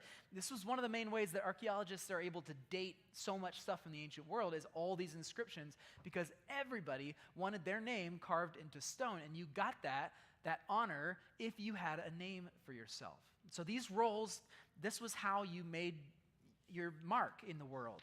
They gave civic honor and name recognition and an eternal legacy literally carved into stone to individuals and their bloodlines. So you'd see all these examples of people who would say, this is this person who is the son of this person, the son of this person. You can go look up the inscription that tells you all the things that those people did, right? So just as the Roman imperial cult slid into the existing categories of the Greek religions categories, they did the same with this ladder of civic honor.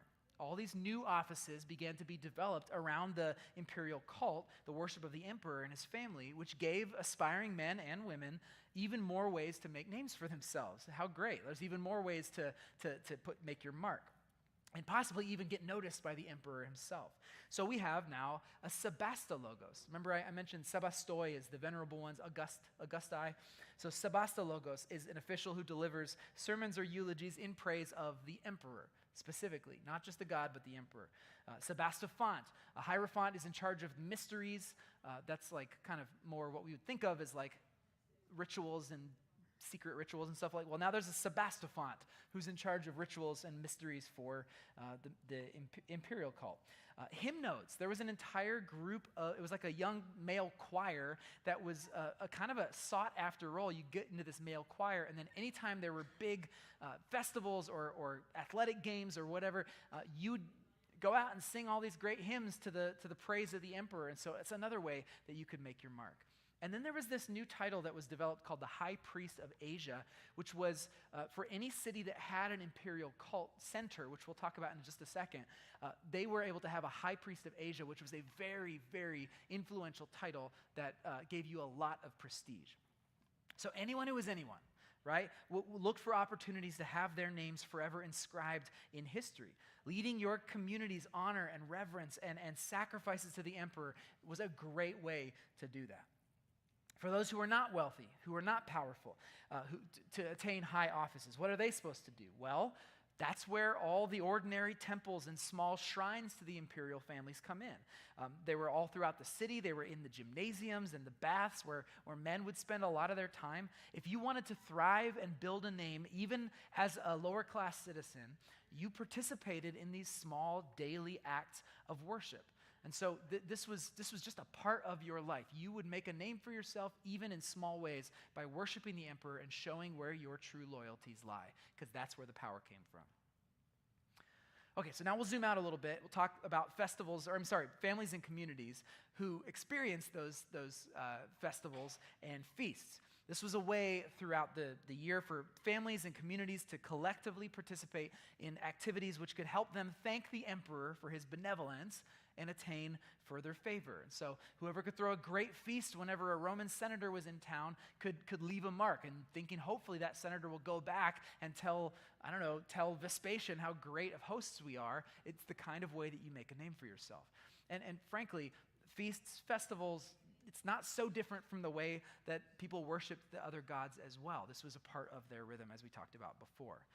There were also taxes, gifts, special offerings that families or small communities could make that would hopefully show the world that they cared about the emperor and get that kind of reverence in return. I won't get into it. All right. Last category is cities and provinces, because we don't really, I guess we do. We've got like local teams and like civic pride in different areas, but we also kind of are fine moving around from place to place. In that ancient world, your city was kind of your identity. It was a kind of a big deal, way to describe who you were and where you were from. And so having the favor of an emperor was a really great way for your city to thrive. There were certain cities like Ephesus and Sardis and Smyrna and Pergamum, which we read about in Revelation, that were considered free cities. And free cities had a different status in the eyes of Rome. Other cities were basically occupied cities that had to pay significant taxes and they had to pay a levy to Rome. But the free cities, they were essentially given a tax break because they were considered so important to Rome that they didn't need to pay all those taxes, which then obviously gave the city an incredible boost in wealth and power. So it was a good thing to be a free city in Asia. And one of the best ways that you could become a favored city of the emperor was to have a provincial imperial temple in your city. A little bit of quick history. When Mark Antony and Cleopatra were warring against Octavian, future Augustus, they actually spent time in Ephesus. And about 300 senators, came from Rome to Ephesus and kind of started their own little resistance movement. They were going to be the ones that were going to come back and take over, kill Octavian, and restore order to Rome. But they all lost. And so all of a sudden Asia is in kind of a bit of a tricky spot because Ephesus has sort of sided with they backed the wrong horse. They backed Mark Antony, and now they had to get favor with Augustus again. And so they put in a request in Pergamum to build a temple to the goddess Rome and Augustus. In 29 BC, they asked, could we please do this? And this would have been the first imperial temple for the whole province. And so they were given permission to do that, probably because it wasn't a temple just to Augustus. If it was, that probably would have been shot down by the Senate because you're not supposed to have, living gods as rulers. But if it's Rome and Augustus, sure, that's fine. And so Pergamum became the first city to have an imperial temple. It was the only one for about 60 years. And then in 23 AD, Smyrna also put in a request, and they were able to build the temple of Tiberius, Livia, and the Senate, which is funny. I don't quite understand, but that's what they did. And then later on, in 89/90 AD, Ephesus was able to build the temple of the Sebastoi. And this one is important because, again, we think that John was based in Ephesus, and we think that this was written around the time of the construction of this temple. And so I think that this temple would have been a pretty significant part of the imperial landscape of Ephesus. Inside this temple, there was a 27-foot tall statue of either Titus or Domitian. And I actually have an image I took because I saw the head of the statue in the museum in Ephesus, which is really cool. But I think I have that picture here. It's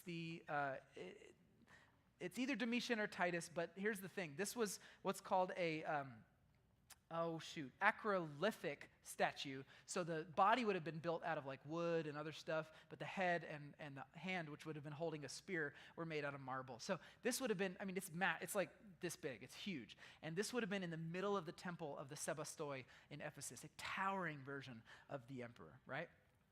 So there were many more temples in all throughout Asia that were dedicated to Rome, to specific emperors, to the imperial family, and there were more provincial temples that followed after Ephesus. But one quick thing about Ephesus, I think this is important, and it'll give another fun fact about another part of our Bible, which is always fun. But there's a phrase or a term in the ancient world called neokoros. Neokoros was one of those offices that you could attain, which was the temple keeper or the warden of a specific temple. This was an initial person, just one person. They were kind of responsible for caring for the facilities and for the equipment of the temple, etc. But later, over time, this title, Neokoros, became a title for cities as a whole, starting with Ephesus. I won't go down this rabbit trail, although I could, but Ephesus had a massive temple to Artemis. It was one of the 7 wonders of the ancient world, and this temple to Artemis gave Ephesus the title Neokoros. The city itself was the warden, the keeper of this temple to Artemis. And you actually see this show up in the book of Acts. In Acts 19, there was this big riot in Ephesus because the teachings of Paul and his followers were starting to disrupt the trade of little silver shrines.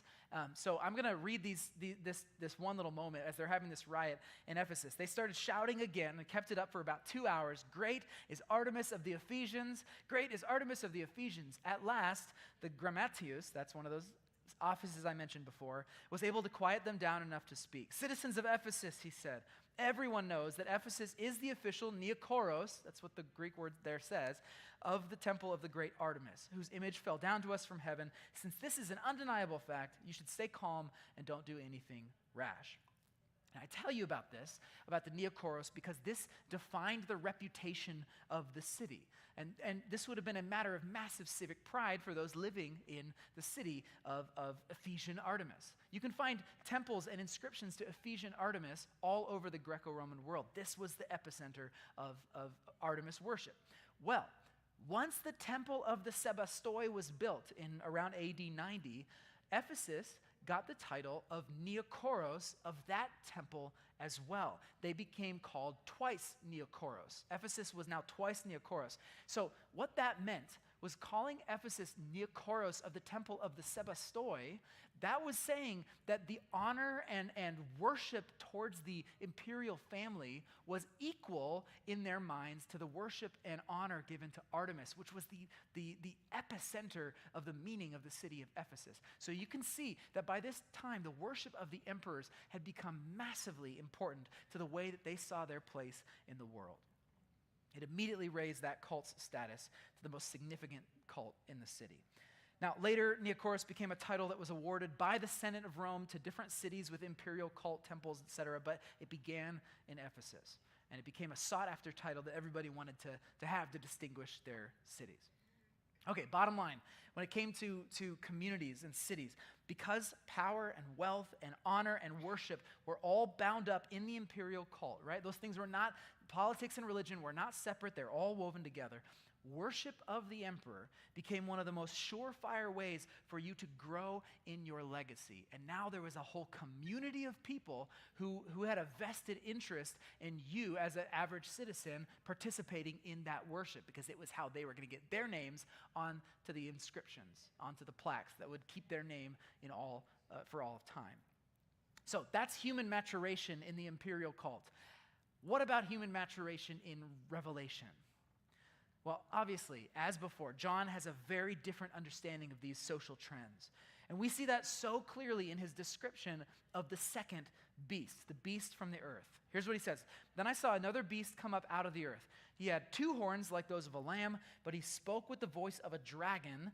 He exercised all the authority of the first beast, and he required all the earth and its people to worship the first beast, whose fatal wound had been healed." Now, one thing to note, we see here a dragon, a beast from the sea, and a beast from the earth. A lot of commentators have drawn attention to the fact that based on some of their functions, they are kind of like a counterfeit pseudo-trinity, right? You have the Father, the Son, and the Holy Spirit, and you've got the dragon and beast 1 and beast 2. I don't know much about that other than to say I find that interesting, and that's about as much as I'm going to say about that. But here's the thing that I want us to pay attention to tonight. This second beast, John says, has the authority of the first beast and yet requires the earth to worship the first beast who is serving the dragon. So, in my opinion, a very likely possible identity of this second beast is, just stick with me here, it's a little bit tricky to understand, but the second identity of the second beast is the agents of Rome's imperial cult itself. So the first beast is the emperor.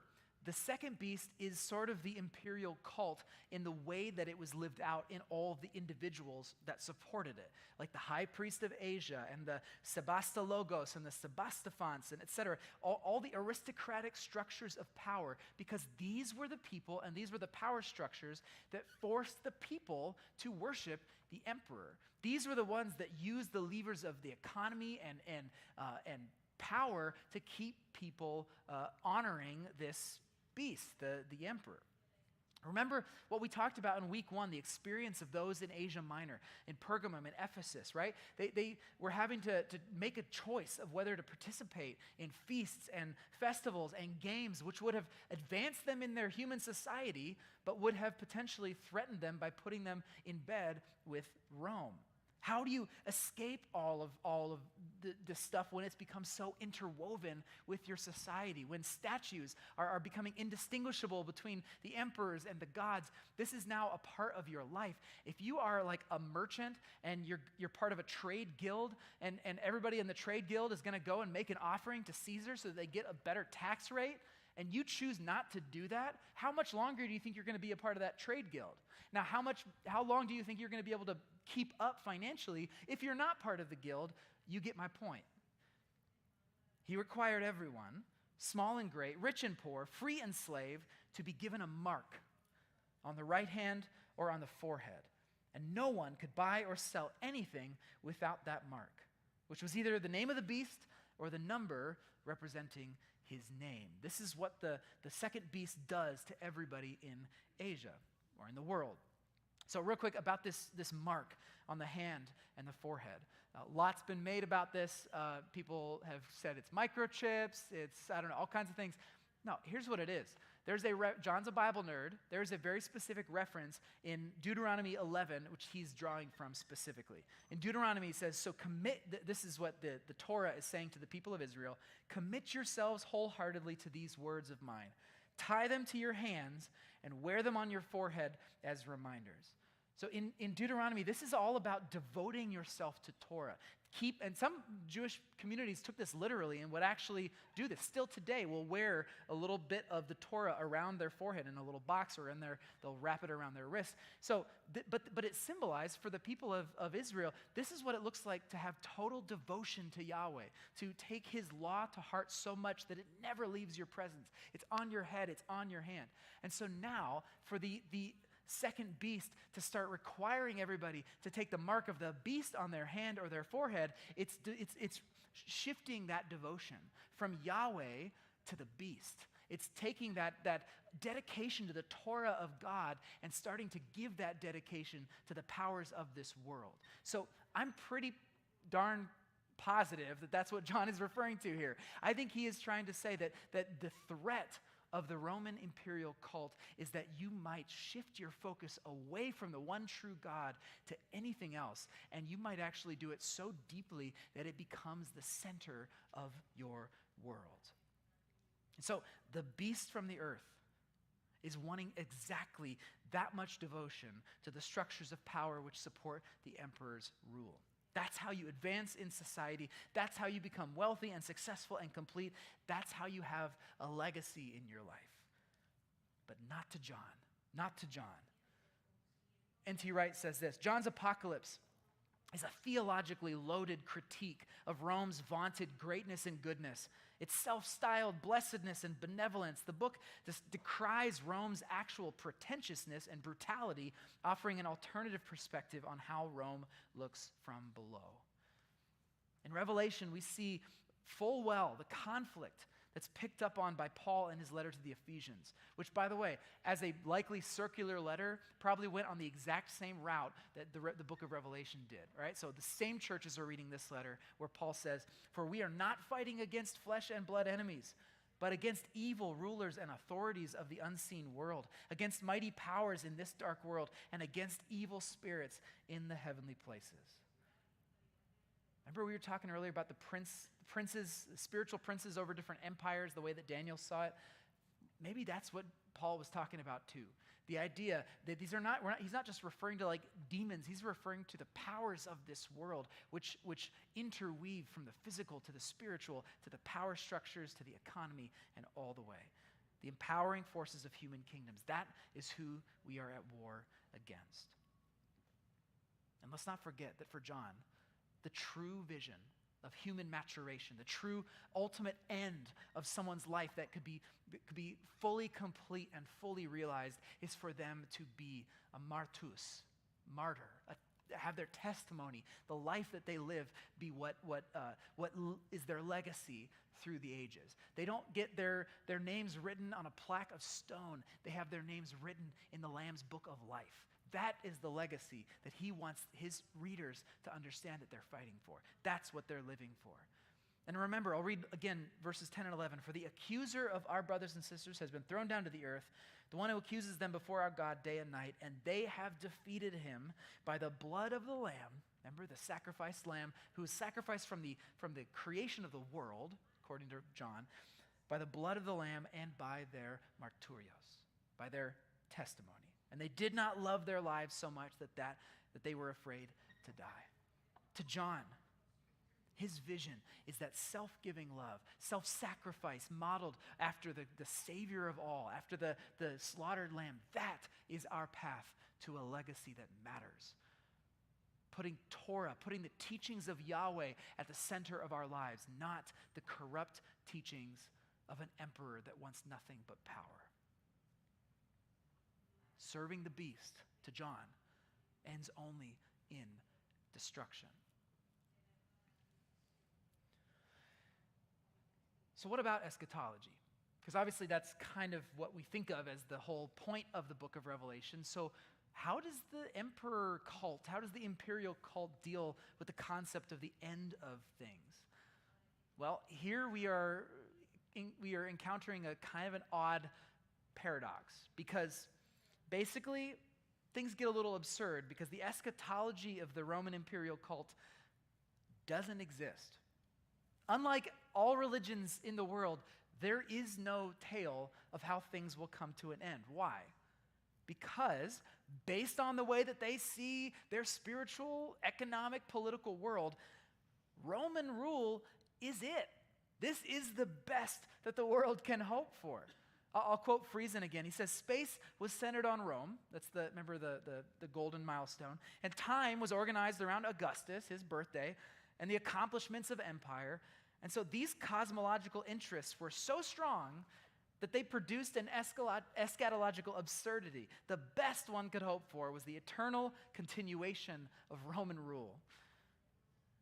So what is the eschatology of the Roman imperial cult? There isn't one. But yet again, John would beg to differ. And his eschatological vision, which we are going to explore in our final week of the class next week, is one that is a profound shock to the powers of this world and a profound hope to those who are struggling under the boot of Rome. So come back next week because we've got some really interesting final thoughts to approach and to talk about. And I think we're going to get as practical as we can get in a book of Revelation and talk about some of the powers of our own world and my theory that the Roman Empire never actually went away. As I've hinted at, we're going to talk about that, and I'm going to explain what I mean. The Roman Empire, the beast from the sea, is still bearing his fangs, and we have a choice to make. Are we going to bow the knee, or are we going to rebel? Great. Questions? Let's be done. That was a lot of very nerdy things, but we got through it. What do you want to know, or do we just call it quits? It's always been a little bit of a pause before anyone has the courage to ask what's on their mind. I probably don't know the answer, by the way, so go ahead and ask, and I'll just pretend like I do. Yes? I heard that when the book of Revelation first came out, many Christians thought that the end of the world was going to happen, so they basically just expecting it to occur. Yeah. So they stopped doing a lot of things that you would normally do in life. Right. Yeah, so the observation that you've heard that when the book of Revelation first came out, a lot of people thought that the world was just about to end. And you're right, they did see this as sort of, a lot of them thought of this was happening right away. In fact, I think most of the apostles were thinking in those terms. Even that sermon I gave recently about singleness, part of 1 Corinthians 7, there is a very significant likelihood that Paul was telling people, don't get married because there's no time. The end of the world is nigh. It's imminent. And so, yeah, I don't know what they would have done if we had come back to them and said, first of all, hi, I'm from the future. But second of all, it's going to be at least 2,000 more years before anything happens. I think they'd be really confused, which I think raises a very fascinating question of what does the eschatology mean? What does the eschaton even mean when we think about the meaning of the return of Christ, which we can try to talk about next week, but it gets very, but I agree. I think this was not what people expected. But then again, when you look at the Old Testament and some of the ways that they expected those things to be fulfilled, Jesus on the cross was not on anybody's radar, even though now in retrospect we can see how it should have been. So I wonder if the same thing's going to happen for us, where we're going to be a little bit shocked at the way things play out, because that's not what I expected. So I don't know. Good observation. Any questions or thoughts? Don? I want to see if I'm tracking with what you said Yeah. a few minutes ago. So we look at Paul having written the letter of Ephesians, Mm-hmm. which, as I understand, you were saying, would have been circulated among probably the same churches Mm-hmm. that Revelation would be. But it seems like Ephesians was very direct, and as far as the power of Rome would be very much right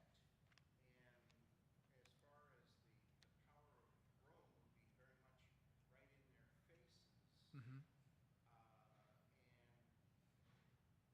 causing threat to Paul and I forget if Paul was in prison at this point, but Mm-hmm. not only Paul but all the Christians in the area. Now, Revelation seems to be much more shrouded Hmm. and coded. And I'm not again, I'm not sure if I'm following what you were saying. Why would Paul have been? Mm-hmm. This would be my question.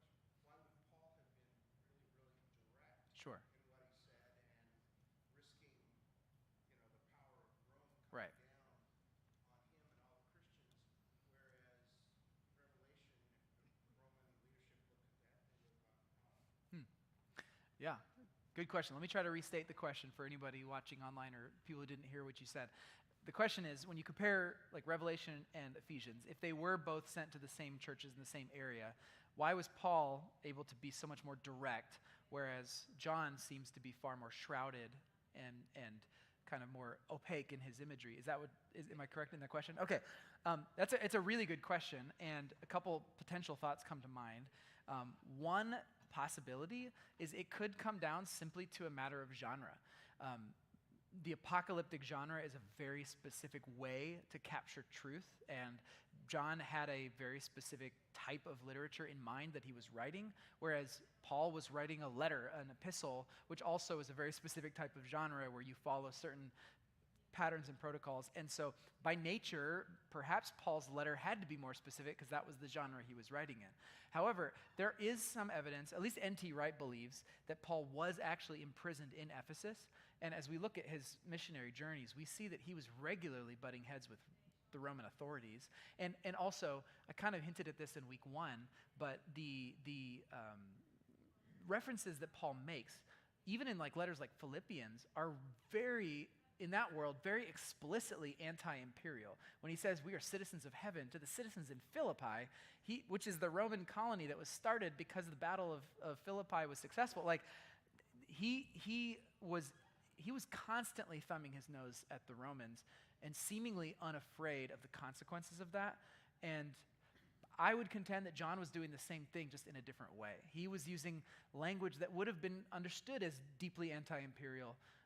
And yes, it's more shrouded from our perspective, but I think anyone in Ephesus in the first century would have seen both of these letters and would have read them as deeply anti-imperial and dangerous. And I could be wrong on that, but that's kind of how I see it. I think it probably boils down more to a question of genre than a question of opacity. what would have been the time difference in when Ephesians was written probably closer to the 50s, late 50s AD. We don't know for sure, but There's also plenty of people who think it was written by Paul at all, but I do. I think it was. But late 50s versus possibly 90s, 100s for Revelation.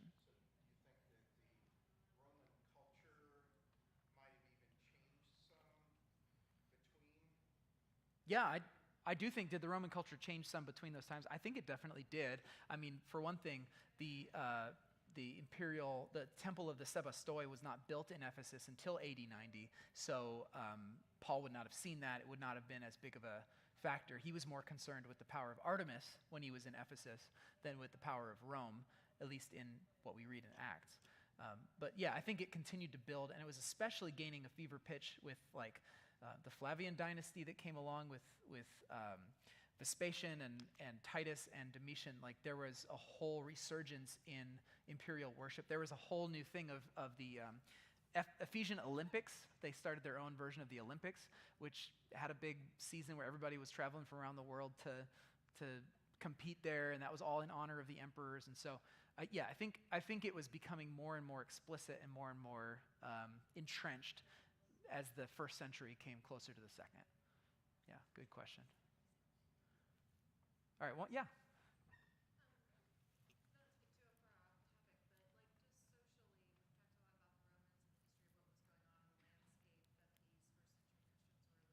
Yeah.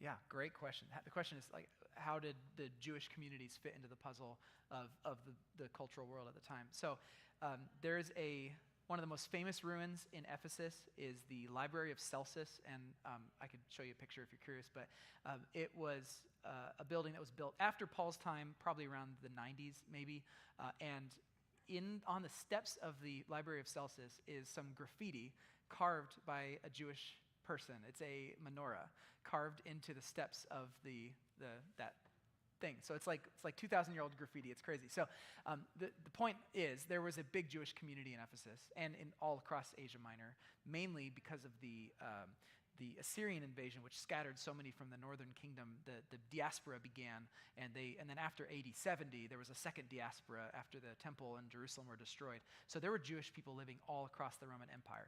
Now, what's interesting is that from the days of the Roman Republic, the Roman Empire made a special sort of category or allotment for Jewish people in the Jewish religion, where they weren't expected to pay the same types of taxes. They were considered atheists by the Romans because they didn't believe in the gods. But they were also just kind of these weirdos, small little sect. There it is, the Library of Celsus. Well done, Jeff. So yeah, on the one of the steps there on the right, you can see the little graffiti. So they were given a special considerations, and early on, the Christians were given the same considerations because they were considered a Jewish sect. But as time went on, two things happened. One, the Jewish people began to rebel far more. There were Jewish revolts and wars and things like that in Judea and in Palestine, and the Romans start getting more and more fed up with them. We have the story. It shows up in Acts that I think might have been Tiberius. One of the Caesars, early Caesars, kicks all the Jews out of Rome for a while, and so things were they were becoming a thorn in the side of the Roman Empire, and they really started to restrict their freedoms. And then Christians it swept like wildfire across the Roman Empire, and pretty soon it was a heavily Gentile religion, but it became very, very it got to the point where Christians were such a nuisance to the Romans that Jewish scholars and authors would try to distance themselves and say, they're not part of us, they're not Jewish like us. And so the two kind of cultures really began to divide, even though there were still plenty of Jewish people in the church. I can only imagine what would have happened, the fracturing that would have happened among families, because we see that when Paul goes to all these different cities, he starts in the synagogue, and then after they reject him, he then starts talking to the Gentiles. And so there's always a few Jewish people who come along, but you can only imagine that would have shattered their society and their community, especially now that they're eating and dining with Gentiles. So I don't know if that totally answers your question, but it's really fascinating that they were treated so differently for a while until they became such a nuisance to the Romans. Yeah, yeah.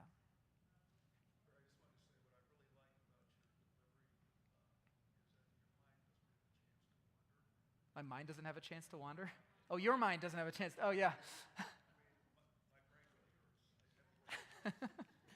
I heard someone say they went back and watched, maybe it was you, Liz. You said you went back and watched week 1 again, and you were like, oh, that made a lot more sense second time through. Anyway. Well, thank you. I'm so glad. I'm glad I could keep you from having your mind wander too much. So, yeah.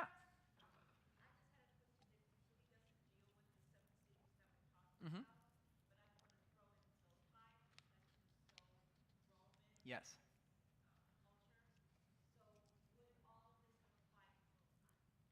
Good question. Would all of this have applied to Philippi? So this is what I'm learning right now is there are pretty, like we would think if you went from here to Czechoslovakia, Slovakia, that's not a thing anymore. If you went to Slovakia, it is a country filled with majority European white communities. They don't speak English, but maybe that's not bad. It's a bad example. How about Germany? Whereas a lot of people who speak English, they're going to ethnically they're going to be similar to our country, but there are going to be lots of different cultural differences and expectations and ways that they see the world, but not so different.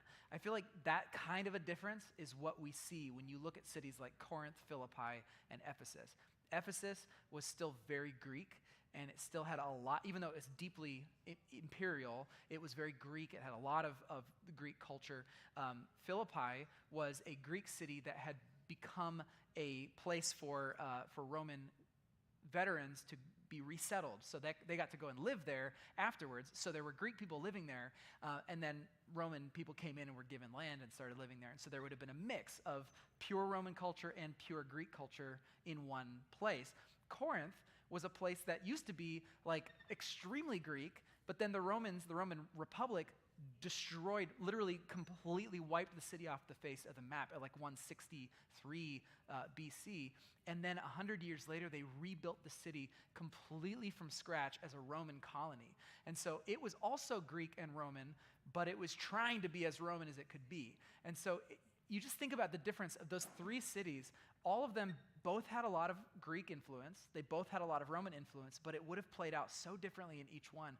And so I think broadly speaking, yes, I think Revelation was probably brought to the church in Philippi pretty early on. I'm just guessing here. But because I think this would have spoken deeply to their understanding of the Roman imperial might and all of that. But I just think some of these concepts would have played out a little bit differently depending on the different cultural nuances. And so much of what we read about in Ephesus and the imperial cults there takes on a unique shape because it is a Greek province trying to gain the favor of Romans rather than a directly Roman sanctioned or ruled location. So long answer short, I don't know. I don't know if it would have been the same. But these are some of the thoughts that roll through my head when I think about that, because we tend to have a habit as like Western Americans and biblical scholars in general of sort of looking at all the evidence that exists and assuming that it's all just this like monoculture and like it all kind of like something from 100 BC and 100 AD are pretty much identical. And it's like, no, think about how much has changed in 200 years in America. And just imagine 200 years back then would have been crazy too. So that's a long way of saying I don't know the answer to that question. But it's a good one. It's a really good question. All right, folks, it looks like it's 8:30. Should we be done? Should we be done? All right, let's be done. And we'll come back next week and wrap this whole thing up. So love you all. Thank you for coming.